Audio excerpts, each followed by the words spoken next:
Hello, and welcome back to She's in Focus, the podcast dedicated to inspiring and empowering female filmmakers and videographers from all walks of life and on every step of their creative journey. I'm your host, Kel Grant, an aspiring filmmaker from New Jersey who's just trying to turn my passion into something more and connect with amazing women who have the same passion for video.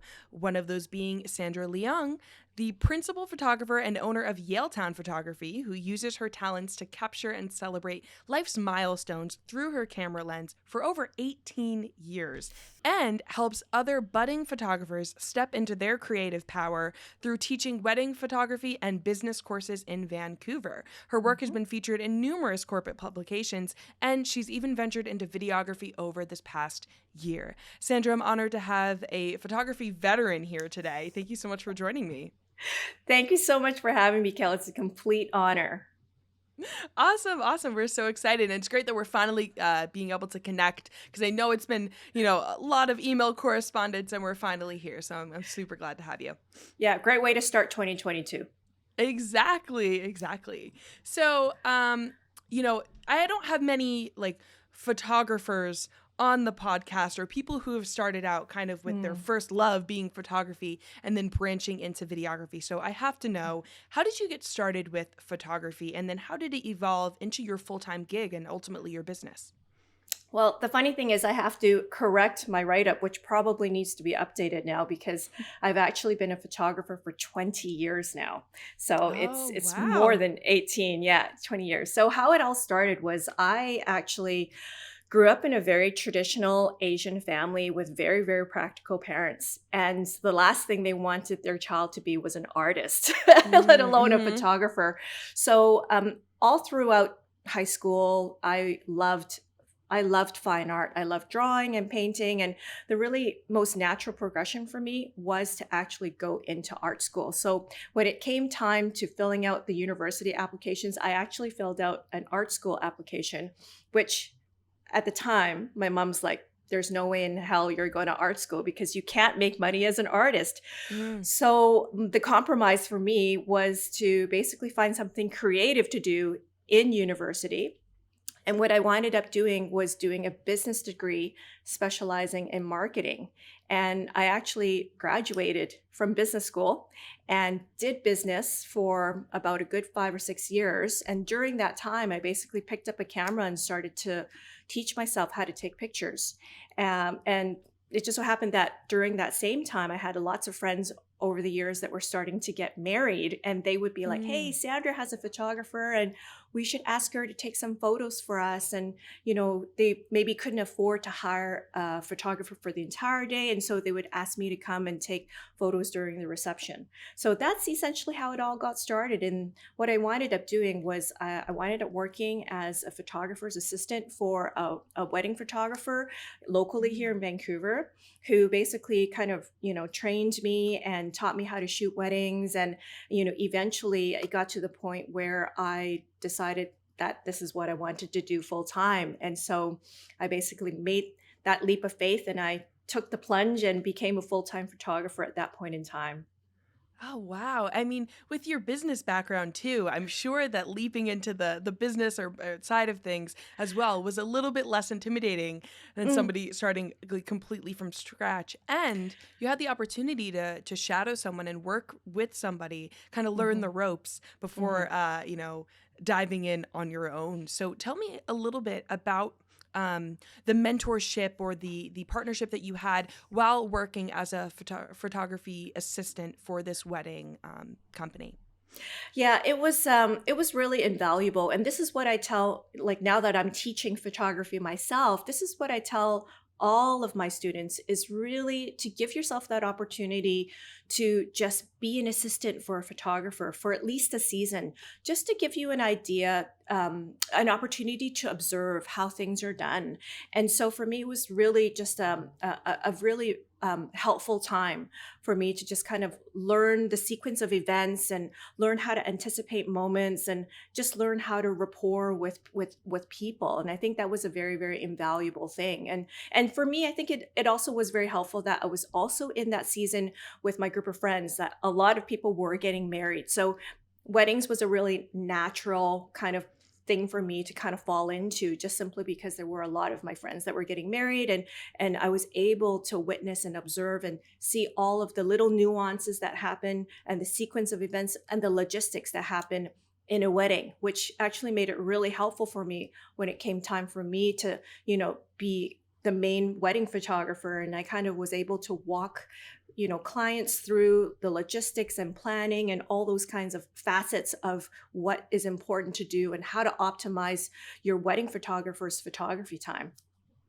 That's incredible. Yeah, it seems that all of the things that you were learning really translated to Mhm. when you started your business. So there's Yeah. so much to get to here too, because now you're teaching and you're taking your skills. So do you think at what point in your business did you say, okay, now I want to kind of lend all of my knowledge to some eager budding photographers? Yeah, that's a really good question. I think even as I was in photography school, so what happened was after I took on the role of a wedding photographer's assistant, I decided, you know what, I think I'm going to go back to school. And so what I did was I took a photography program, a local photography program, a program that I winded up becoming a teacher in.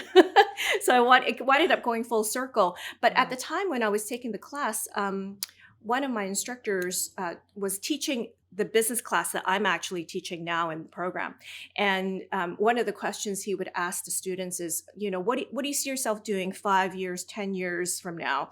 And one of the things I had written was that I could see myself, kind of contributing back to the community, just like my instructors had done, and taking on a teaching role. So it was something that I could see myself doing anyway. So it was a very the funny thing is he remembered he remembered at the time that I'd written that. And so at that time there was a wedding photographer that was teaching the wedding class, and he wanted up moving on to other things. So that position became vacant, and so he wanted up contacting me. This was probably back in 2008, 2009, and then I started taking on that role, and I'm still teaching there today.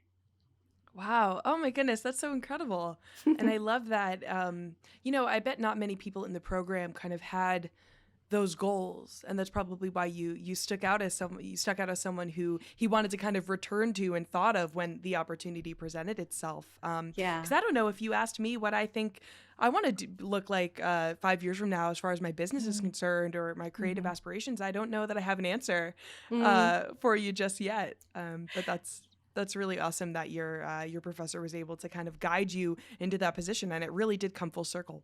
Mm-hmm. You ended up, there. I'm sure a lot of steps kind of in between. So, are there any Mm-hmm. blanks you can fill in for us? So, from going to school for your business degree and marketing to starting your business, Mm-hmm. what did your business originally look like when you started? Was it kind of like you had a storefront in Yaletown, or was this kind of like a freelance thing that you ended up starting up?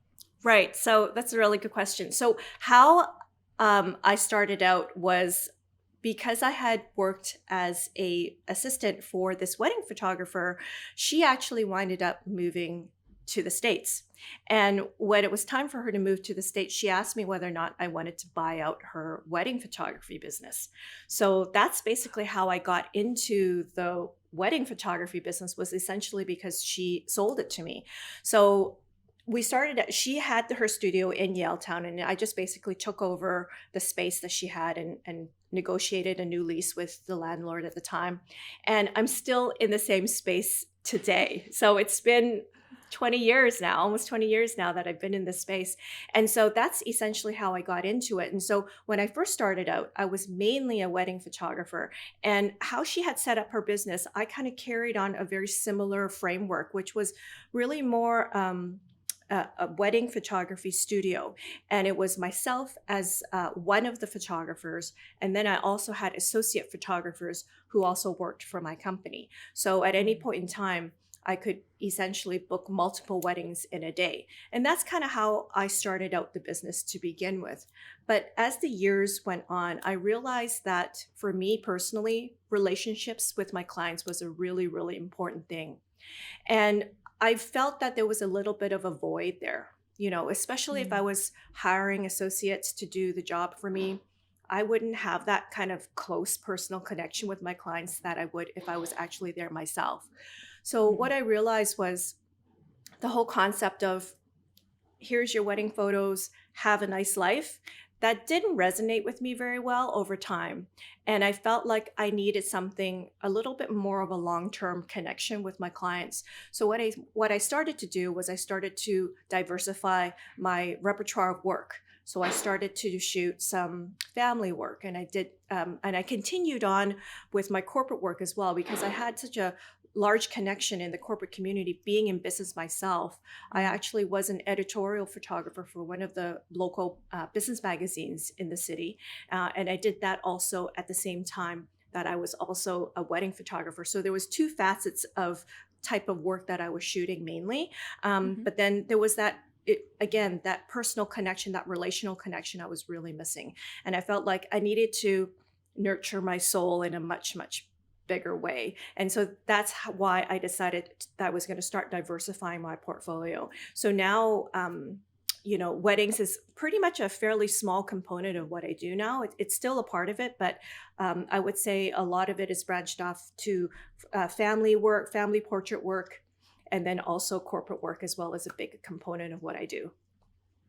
That's wonderful. Also, I should note there's a pattern here. It's like you're working with these people, whether it's in class or as a photography assistant, and then once the opportunity presents itself, they're like, "You're the next kind of rightful heir to this operation." So that's just so incredible how that kind of thread has been woven through your life. It's just so funny. But I'm curious. I think that a lot of people, myself included, when you look at your portfolio or when you think about the type of work that you're doing, there's the, the business aspect of it. Like, how much money am I bringing in? That kind of Mhm. like, you have to get a certain amount of clients to get income this month, this and that. But then it's also the fulfillment you get from the type of work that you're doing. Mhm. And so I found it in my personal journey, like I have a few clients and I'm just, making these snappy social media edits. And those are, they're paying the bills at the moment. But Mhm. when I think about it, it's like, what's missing? What do I really like? Oh, I really like doing, personal brand stories for businesses. And sometimes there's this disconnect between what's accessible, Mhm. what's kind of easy business, and what will Mhm. continue to kind of nourish your funnel for your income. Mhm. And then Mhm. also it's like stepping out of that comfort zone and kind of backing out of that safety net and branching Mhm. out to try to find projects that you really that'll fulfill you more or fulfill your Mhm. your business in a different way. Did you find that when Mhm. you were stepping out of weddings, you Mhm. were kind of stepping out of your comfort zone, so to speak, and really Mhm. diversifying your portfolio? What was that process like for you? Yeah, it's like you said, so much of running your own business, you also have to think about the dollars and cents, right? You have to Mm-hmm. think about, how you going to, pay for your rent for your studio or whatever overhead expenses you have. And so those are a lot of those things did come into my mind because, I don't know what it is like in your state, but in Vancouver, weddings potentially can be a very lucrative form of income as a photographer. And so for me to kind of say, okay, well, I'm going to shoot less of that and I'm going to do more of something else, that also required a little bit of just resetting my mindset in terms of, okay, let's look at the potential revenues here, and what are things that I would maybe potentially have to forego versus not doing or doing less of and making less as a result of it. And some people may have a different perspective on looking at that. Like, other people may actually find that they're making more money on the corporate side than they would ever would on the weddings. But how I see it is that really, people follow you and people want to work with you when you're passionate about what you do. So even if you may be making lots of money as a wedding photographer, if you hated working as a wedding photographer and if you don't enjoy it, people are going to know that you don't enjoy what you do. And so that will also reap what you sow, right? So this is how I see it, is that, what people want to work with people that are passionate about what they're doing. And so I think you will eventually find those types of clients that want to work with you as a result of seeing your enthusiasm and your passion towards that type of work. Absolutely. I'm completely in agreement with you on that. So I think what differentiates your business from maybe other businesses in the area too is that passion that you bring to your projects. Can you kind of illustrate for us what that client relationship looks like for you, from a client finding you or being referred to you Mm-hmm. to the like intake meeting or the initial Mm-hmm. meeting, all Mm-hmm. the way through, and how that relationship is kind of fostered through the project and then the delivery of the final Right. product? Right. I think there's two things that I would focus on mainly. I think number one, communication is key. So it's from the time that you start communicating with your clients that you are also educating them on the experience that you will bring. And that experience is not just going to be delivering top quality images or video in this case, but it's also going to be a relational one. And what I mean by relational one is that it's going to be fostered over time. So, milestone moments can be a lot of different things. It could be a wedding. It could be a birthday party. It could be a celebration. It could be a grand opening for your business. All of those things are considered, to me, are considered milestone moments. So, as me being a relational photographer that fosters relationship, I want to be a part of that. And so, I think coming into that that that initial discussion with your clientele and educating them on that kind of sets them up for the fact that, okay, Sandra's going to be with me beyond just this project. It's going to be a lot more than that. It's going to stem into different facets of my life. And so I think it's a matter of walking them through that and then initially educating them on that. And then secondly, also from a relational standpoint, many of my clients have become friends, right? So it's just a very natural thing. And so you just wind up having a much more personal relationship with people. And you talk to any veteran photographer out in the industry, and they will tell you that the number one thing that they cherish the most is the relationship that they have with their clients, because it is about that is going to be, those are going to be your cheerleaders. Those are going to be the people that will share word of mouth advertising for you. Those are all free things, right? It doesn't cost you anything. You don't need to set up Instagram ads or Facebook ads for that. These are all free things. And so that is the number one thing that most photographers in the industry will say is the most important thing to them, is the relationship with the clients. Absolutely. I think that's true with anybody who's a big fan of any type of company or business. It's like that, not only is the product great, but it's the customer service, if you will. It's the Mm-hmm. the Yeah, relationship, the relational aspect of it as that's right. well. So that's really awesome. So you have a very personal story as to why you started picking up your camera to film, Mm-hmm. having to do with your mother. Would you mind sharing a little bit more about that? Yeah, absolutely. Up until 2020, um, video wasn't even in my radar. I had no plans to become a videographer. I'd worked alongside some amazing videographers at weddings that I've shot. I see the hard work that goes into it. And there was not an inkling of motivation for me to ever become a videographer at all.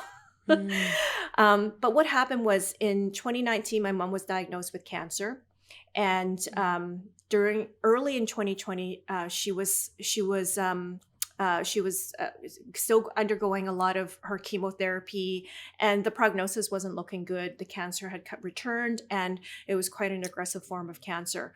So at that time, I remember meeting up with a friend of mine, and he gave me some really sound advice at the time. And he said, Sandra, just film everything about your mom. Like, take videos of her as she's doing the things that she enjoys as a way to remember her. So that was really my first time that I actually felt motivated to switch my camera from photo to video mode. And Yeah. what I did was discover something profound, which is I discovered my mom's voice and her nuances. And Mhm. when she wound up passing away in September of that same year, I didn't feel anxious that I would forget the sound of her voice or her nuances, because the detailed memory of her was already being etched in film before she died. And so it brought me a lot of comfort and peace knowing that. And so that kind of set the course for me to think the potential of what video can do. And so because she had passed away in Vancouver, she also had a home in Hong Kong. And so over Christmas, I actually had to fly back to Hong Kong to kind of take care of all of her personal belongings and clean out her room and whatnot. But because of COVID and all the coronavirus restrictions in Hong Kong, it was mandatory for you to quarantine for 2 weeks in a hotel before you can come out to the general population. And so during the 2 weeks while I was in the hotel room, I basically taught myself how to use like the camera for video and how to edit video on Premiere Pro. So every day I would wake up and I'd go online and I'd, basically go on these online courses and learn how to shoot video. And that's basically what kind of set the trajectory of where I'm at today. That was what I discovered was just, hey, this is a great opportunity to really help my clients capture their milestone moments. Why does it only need to be in photos? It can also be in film as well. So that's kind of how it all got started. Yeah, that's a beautiful story. And those are going to be videos of your mom that you'll look back on for the rest of your life and that you'll share to kind of keep her legacy alive, if you will. That's beautiful. That's something that I hear from a lot of people is they started as far as using video to just document the events of their lives. It hasn't for a lot of people, it didn't really sink in like, oh, I could do this for others, or I could actually incorporate this into my business. I feel like that doesn't necessarily sink in for a lot of people until after the fact.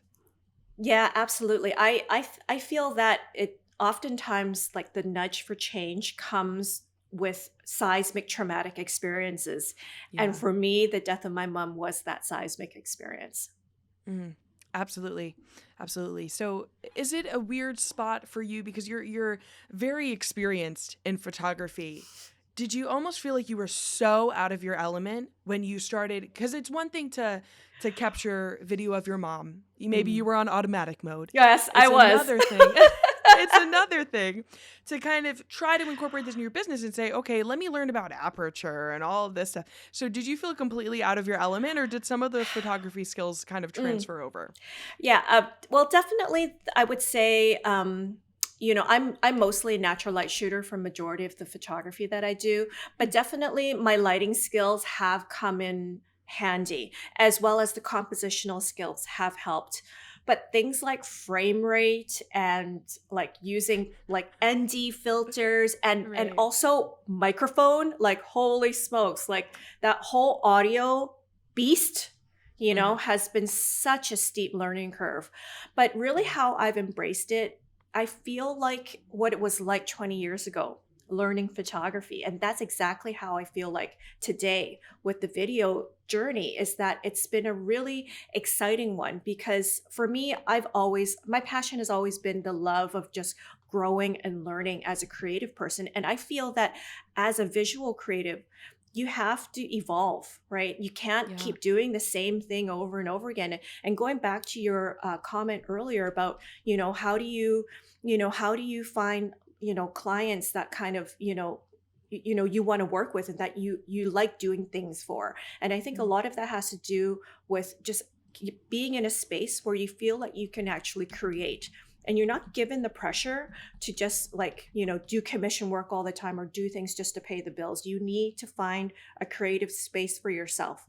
And I guess in many ways, COVID was very, very much a blessing, because it gave me a little bit more extra time, and also that quarantine period to just sit with myself and just learn and be creative. And so that was very helpful as well. The timing and it also, some of the skills with the photography have helped for sure. But there was definitely a lot to learn, especially on the editing side and the audio side for sure. Definitely. Where would you say you're at on your video journey at the moment, and what kind of from video projects have you taken on at this point? Yeah, so I've done a couple of corporate projects already, and a lot of those were already existing photography clients that I have now converted to photo and video. So that's been really exciting for me because I see that kind of marrying the two together, and it just looks so perfect to me right now that it's like every business client that I'm meeting with, I say, well, you don't just need photos, you also need video too. So that's been a really great conversational piece for me to start with. And so I've done a few corporate work, branding shoots, and I've done some really quick promo pieces and whatnot.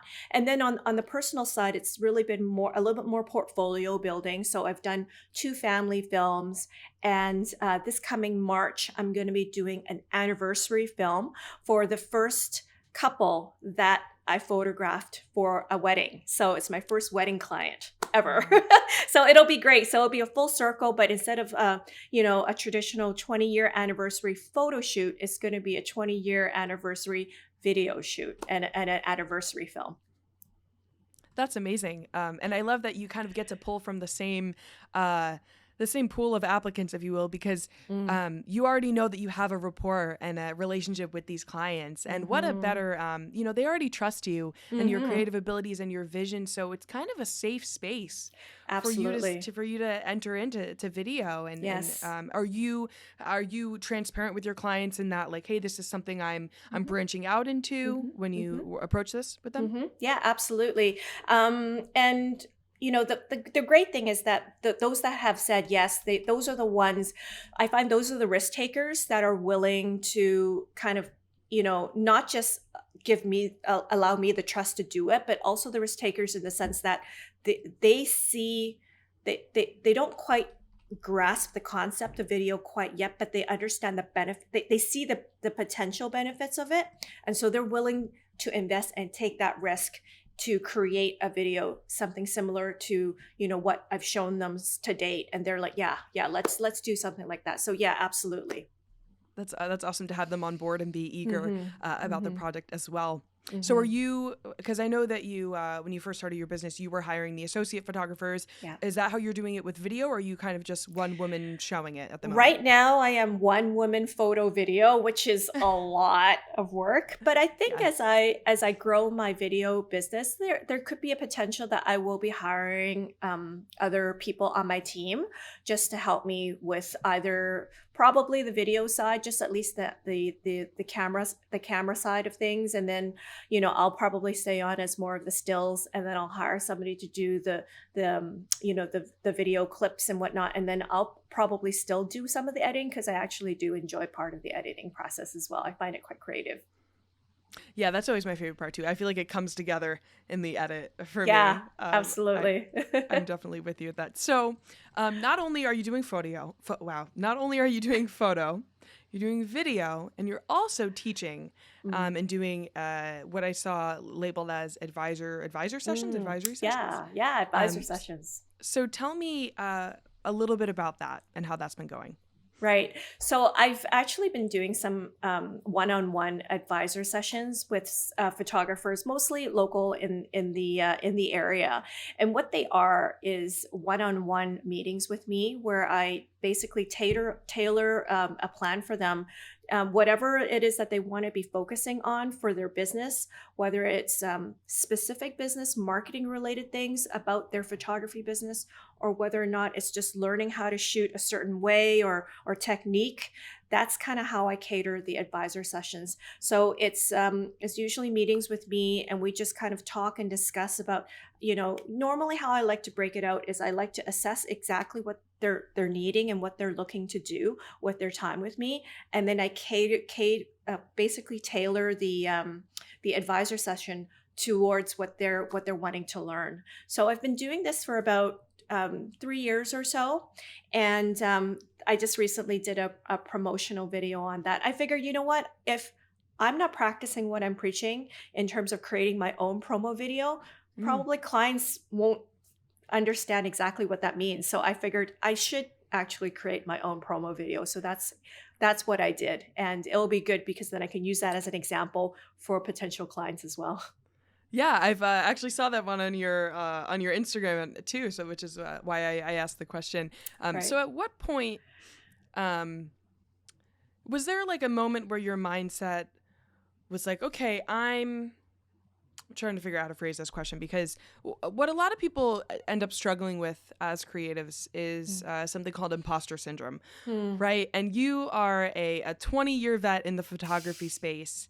Is there any moments where you've kind of experienced that over the course of your creative journey and launching your business? But also, I was wondering if that kind of crept in when you decided that, okay, now I'm in a position to be able to teach other people. Because I feel like, if I'm speaking for me, if I was in that position, the question that would come up in my head was, am I good enough to teach other people? Am I worthy enough? Will they want to listen to what I have to say? What gives me the right, am I in the right position to do that? Did you experience any imposter syndrome in that way? Absolutely. Like, and there's still days and I tell my students this all the time. There are still days I wake up and I'm like, what the heck am I doing? Like, why am I here? Like, I don't know what I'm doing. Yes, absolutely there are. What I discovered is that, if you have something to share, there's probably going to be people that don't know what you know.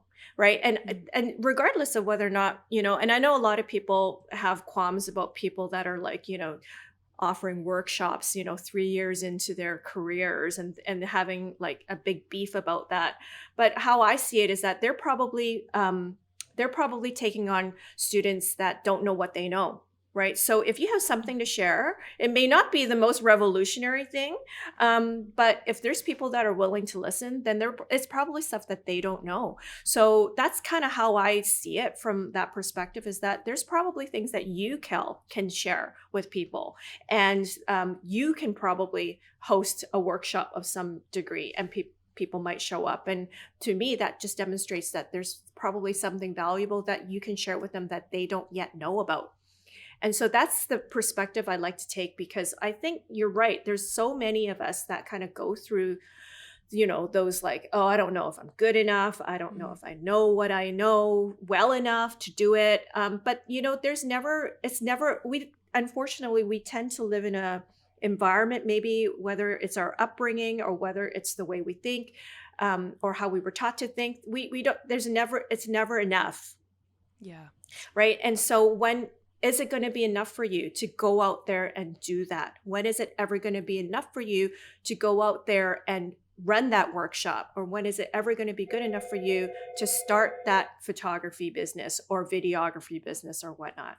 Yeah, I completely agree. I think that in a way you only have to be like a step or two ahead of somebody to teach them what you know, because like you're saying, if they don't have the same experiences as you or the same point of reference, you can always teach somebody something. It's a matter of if you feel comfortable in yourself, really. I feel like that's where the real work is, because there's always going to be somebody who wants to learn and who's eager to take the next step. So that's a wonderful perspective to have on it. Yeah. So I'm curious, what are some of the struggles maybe that photographers or creatives are coming to you with during your advisory sessions? I think the number one thing would be pricing. Right? Yeah. How to price my work, and, or how to get to a different price point. Right. So a lot of people tend to struggle with how to price things properly. And, unfortunately, it's a little bit of like the Wild West when it comes to pricing. I find, I kind of wish like we could be like, an association, like, like the doctors all kind of have like a certain level that they need to start charging, or there's some kind of regulation out there that makes it easier for us creatives to start pricing things. But unfortunately, we are in a creative space and people see art in a very subjective way. Yeah. So, I think that's probably the number one challenge is pricing. And then the second one is probably marketing themselves and, trying to market to the right clientele and trying to figure out who that clientele is. I think those are probably the two main things that most of the people who come to me struggle with the most. Yeah, I mean, that makes sense, especially because these are things that aren't necessarily taught in a traditional maybe photography or filmmaking course. Learning these kind of the skills that help you elevate your business and grow your business. So, and maybe that's the problem. Maybe there needs to be kind of the route that these creatives take is taking a business course or doing something like kind of you had, but business for photography, business for creatives. And I think isn't that similar to what you essentially teach at the program that you were explaining about before? Absolutely. Yes. So there are programs out there that do offer it. There's a lot that don't offer it, right? And that's the problem. Like you talk to most of the people who have gone to like traditional art schools and things like that, and unfortunately they teach you about being a great artist, but they don't teach you how to be a good business person. So that's one of the challenges that a lot of artists, creatives have, is they don't really know how to position themselves, and they don't know how to market their own business. And you talk to those that are fantastic about marketing their business and they're great at it. They may not necessarily be the most talented photographer or creative out there, but they sure as heck know how to do well when it comes to marketing their business, and they do a great job at it, and they're making it a sustainable business for them, which is the important thing, right? And this is the reason why I feel pricing it is very much, this is what I say, it's very much like fine wine. It's like it gets better over time, like the process of asking the right questions and trying to come up with estimates and quotes. It does take a bit of practice, and it takes a little bit of time in terms of probing the right questions and asking the right things. And it does take a bit of practice, but after a while it does become a little bit easier, right? And obviously knowing your market and understanding what the market can bear and what others are charging, because everybody is in business for different reasons. So you shouldn't necessarily just look at other photographers or videographers in the industry and say, oh, okay, well, XYZ person is charging this much, so I should do the same. But I think you need to have that conversation with yourself. Ask yourself important questions about what kind of lifestyle you want, how much you actually want to make, as a living in doing what you want to do as creative. And that answer is going to be different for everybody. So you shouldn't necessarily just go by what other people are charging in order for you to come up with what you should charge. But it should be a factor, but it shouldn't be the only factor. I totally agree that everybody has kind of their own path and their own journey. And if you start to compare yourself to other people, I think that's when it gets kind of dangerous, and you introduce all those doubts into yourself. So I'm actually wondering, what kind of feedback have you received from your advisor sessions from individuals that you're able to have that one-on-one time with? The feedback has been great. Majority of the people who come, my caveat is that you need to do the work. I'm going to give you work to do, and you need to do it. Those that do the work thrive. Right? You need to invest in it, right? And I feel like those that perhaps, had doubts about it, that usually after one or two meetings, that's it. They're done. But majority of the people who do the work, I see them thriving in the industry, and it's so fantastic to see that, right? Because at the end of the day, it's not about me, it's about them. And I kind of came to kind of full circle when I started these sessions, is that it's not necessarily about my ego. I'm not trying to stroke my ego here, but I'm really just trying to help them out. And this is one of the reasons why I continue to do that. This is also one of the reasons why I continue to teach, is because I believe that, what I have to share is going to make that industry stronger and better. And and so I feel like the feedback has been fantastic, and I'm still, in close contact with many of the photographers that I've helped in the industry. Some of them have come back, for a few times. It's usually done as an ad-needed basis, so I don't necessarily ever pressure people. Oh, you have to come see me for 10 sessions before you commit to anything. It's not that at all. The only commitment I ask for is that they do the work. And if they do the work, then I see the results, and that makes me super happy. I think that's a fair enough deal. So speaking of kind of making the industry better as a whole, as you've probably noticed over your years in running your business and being in the photography space, the arena is not that diverse. Can you maybe share how you've seen the landscape change over the past 20 years to seeing more representation for women or minorities in the industry? Yeah, absolutely. So, 20 years ago, especially in the wedding industry, it's a huge shift now. So about Mm. 20 years ago when I started out, majority of the wedding photographers were all men. Almost Mm. almost all of them were men. Most Wow. of the photographers in general, at least in Vancouver, they were all men, and that's definitely changed. Like over the years, I would say there's a lot more. Husband and wife teams. There are those that specifically target certain minority groups, like LGBTQ plus communities, like all of that. You see that happening, and it's fantastic to see that diversity now. Yeah, so the diversity has definitely gotten better over the years for sure. Yeah, and that's like one of the main reasons that I started this podcast too is, and I think a lot of other people are taking initiative in that. If you don't see something represented, create your own group, create your own podcast, target your business to this specific niche, in this specific Absolutely. population. And So that's exactly what we should all be doing, right? I mean, the yes. last thing you want from a marketing perspective is to keep doing what everybody else is doing. You don't want to do that. You want to find your differentiator.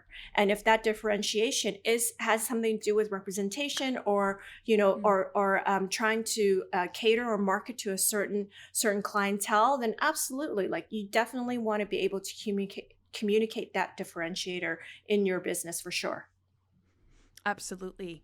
So, do you happen to what kind of communities do you belong to in Vancouver? Is there kind of a community of photographers or creatives? Because, like I said, with this podcast, I'm aiming to kind of connect the female filmmakers and videographers Mm. of the world. But do you find that you kind of have these staple communities that you belong to already in Vancouver? There are some, mostly most of them are online. So there's a lot Mm. of like online Facebook groups, like local ones that I'm a part of. And they're all very I would say particularly in the wedding industry, they're all very, very open and willing to share ideas and really foster a fantastic community here. Most of the people in the wedding industry, whether or not you're a photographer or a wedding planner or whatever, it's a fantastic community to be a part of, and I find that it's been very rewarding being a part of that. And I know that speaking with other photographers that are in different type of industries, it's a little bit more of a quieter space, a little bit Mm. more of a solo kind of journey. So I'm very thankful that I started off in a community where it was a very, very encouraging one. And over the years, I think also photographers have also become a lot more giving and open in sharing ideas. Mm. There's also a local chapter of CAPIC, which is the Canadian Association of Photographers and Illustrators of Oh. Canada. Yeah, so that they also have a fantastic community and a great local chapter here as well. And that was catered more towards commercial photographers and illustrators, and so it's definitely like doesn't have anything to do with weddings, but Mm. that's also been a very, very good community as well. And then also being a part of the school is a fantastic community. The instructors that I teach alongside with are all fantastic, welcoming people to share ideas, and very encouraging group of people. That's amazing. I find that building community has been such a big part of my journey because I think that we all need those kind of Mm, the validation of we're not in absolutely. this alone and just Yeah. connecting with other people. I think that keeps a lot of us going in this industry. Right. And you need to have peer influence in so many Yeah. ways, and peer feedback, peer influence, like it just, sets the tone for a fantastic community. So if you're able to get one started, even if you didn't have one, start one, right? I think that's how I see Yeah. it. Like what you said, if you don't see something out there, do it, take the initiative and start it yourself. Definitely. So, Sandra, I have to ask you, because you are the one with the most experience that I've had on the podcast with 20 Okay. years under your belt with Okay. photography. What have Yeah. been the biggest lessons that you've learned over the course of your career? Oh boy, that's a really loaded question. Yeah. I would say the number one thing is that you really have to keep pushing yourself creatively. Mm. And I find that over the years, when you start to feel restless about what you're creating, that's probably a good time to kind of take a bit of a reset and start thinking about doing some personal projects and some creative projects to kind of get you into that next path. And I speak from that through personal experience where I felt like, there were some years that I just kind of kept churning out the same thing over and over again. And I felt that restlessness when I was creating work creatively for my clients. And so what I had to do in those situations was kind of take a step back and just do some more personal projects and just kind of get myself into a different creative space. So as I mentioned earlier, I really am a firm believer that your creativity has to evolve with time, because not just creating things that are relevant to your market, but also resonates with your market is very important. I remember doing a talk at a photography club many years ago. This was back in 2012, I think. And the club at the time was made up of mostly middle-aged men that used to shoot weddings professionally, probably back in the 80s and 90s, and made a hell of a ton of money doing it. And because the market had shifted, the style changed, but they weren't really changing creatively with what they were creating. And so you can see how badly they were wrestling with themselves, because they were doing the same thing over and over again and nothing was working. And, I would be making some marketing suggestions like, oh yeah, I used to, do advertising in this magazine. And they would just interrupt me on the spot and they'd be like, oh no, well, we tried that.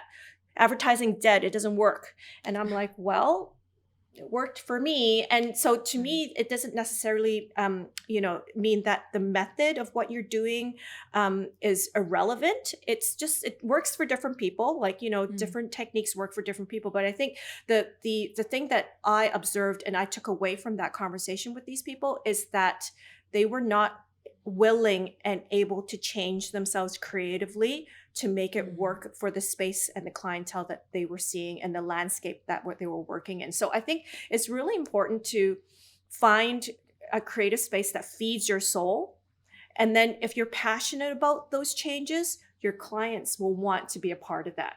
And you're going to find clients that resonate with that type of creative space and want to work with you. So it's a win-win for everybody. Yeah, I think that's going to resonate with a lot of people who watch this podcast, because the idea that I've heard some people say, I want to create this type of content, but I just don't know if there's a market for it. I don't know if the clients will come. It's like, follow where your heart's going, and, the money will come, and because people will really gravitate towards the passion. If you put all your heart and soul into a project, that's really going to shine through. I think in any case. So that's wonderful. Yeah. Guys. Yeah. Thank you. No, and I feel that, there is a practical side of me as well, because, I think there is that talk about, or the theme of you got to follow your dreams and all that stuff. But then there's also the practical side of me too, that says, well, sometimes your dreams don't work out. Yeah. Right. Sometimes they don't. Right. And sometimes you need to change them.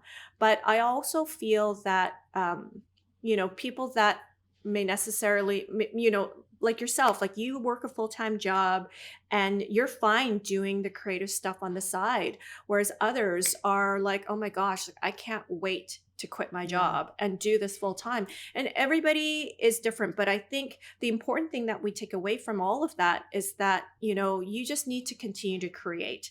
And that may not necessarily be that you're going to be a full-time videographer, or you're going to be a full-time filmmaker, or you're going to be a full-time creative, whatever, right? You could be doing what you're doing, and just kind of keep that creative space as a weekend thing. And that's okay. And I think we need to continue to understand that we need to stay nimble when it comes to creative process, because as soon as we start to put expectations on ourselves, we're also stifling our creativity as a result of it. Wow, that was very powerful. That definitely hit home for me. Absolutely. I think that just find it, because what you said about the practicality of it too. It's like, what's the way that you can still fuel your creativity while still making sure that you're not stressing out about about bills and about all these things, because if you decide to, I don't know, go all in on following your passion and launching your business and jumping right into it, you know, all the stress that you're going to feel if you're maybe not prepared or you don't have like a clear path to it is going to take away from your creativity and drain the passion that you had initially. So it's finding that balance, I think, definitely. Absolutely. Yes. Wonderful. Sandra, do you have any exciting projects coming up that you'd like to plug on the podcast today? Oh, sure. Of course. Well, of course, my advisor sessions, I've got some new spots that opened up because the people that I was working with last year have pretty much graduated and they're doing their own amazing things now, which is a good thing for them. But yeah, I do have a few sessions available and open for that. And I do Zoom calls as well. Nowadays with COVID, some of the people aren't even coming in and they still live in Vancouver. So that is definitely a possibility. I am actually introducing filmmaking to my repertoire of work officially to my clients probably in February, and that will come with a brand new website, so that I'm working on as well. So yeah, I'm really excited about the video side of things. Like I said, you know, if you spoke with me 2 years ago, the conversation about being a filmmaker wouldn't even exist in the vocabulary, and I'm just so surprised that I've taken it on. But in many ways, I'm thankful, you know, because it really has regenerated, you know, some new creative space for me. And like I said, I love growing, and I have that passion to learn and grow and perfect things. And I see that definitely filmmaking is one aspect of things that I'm focusing on and getting better at day by day. So I'm very excited about that. That's wonderful to hear. We can't wait to keep up. Speaking of which, where can the viewers and listeners of this podcast find you? Yeah, so you can find me on my website at yaletownphotography.com with a Y, or you can go on Instagram, Yaletown Photo. Yaletown Photo is my Instagram handle. Perfect. And my final question for you, Sandra, although I'm so sad to be cutting our time because I've had such a pleasure speaking to you. But my final question for you is, how can the viewers and listeners of this podcast support you as a filmmaker and photographer? That's a good question. Well, you know what? I'm always looking for inspiration from creatives. So if there are, you know, personal stories or milestones, things that are happening in your life, tell me about them, because I would love to film that or grab new ideas on how best to kind of make that happen for even just, you know, yourself and how I can share that on social media and to help you. Like, basically, if you want to help me, I want to help you. That's how I see it. I just, you know, that's really what I'm out to do. And, you know, that's really one of the reasons and motivations why I wanted to start filmmaking is really how do I tell your story? And that to me is the most important thing, is how do I capture your milestone memories and moments, and how do I share your story? And to me, that is helping me. Oh, that's amazing. We're so glad to hear that, and can't wait to keep up with all the exciting projects that you have coming up. I will definitely be keeping tabs and staying connected on social media. Sandra, it's been an absolute pleasure. This has been my favorite podcast of 2022. Oh, yay! That's awesome. And definitely favorite podcast, one of the favorite podcasts of all time.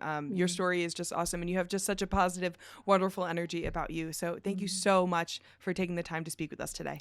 Oh, it's my pleasure. And I wish you all the very best with your continued project. And I'm so glad you're following your own passion too, and doing this really unique podcast. And I think it's been such an absolute pleasure to be a part of it. So thank you. Thank you so much. And as always, thank you guys so much for watching, and I'll see y'all in the next episode. Bye.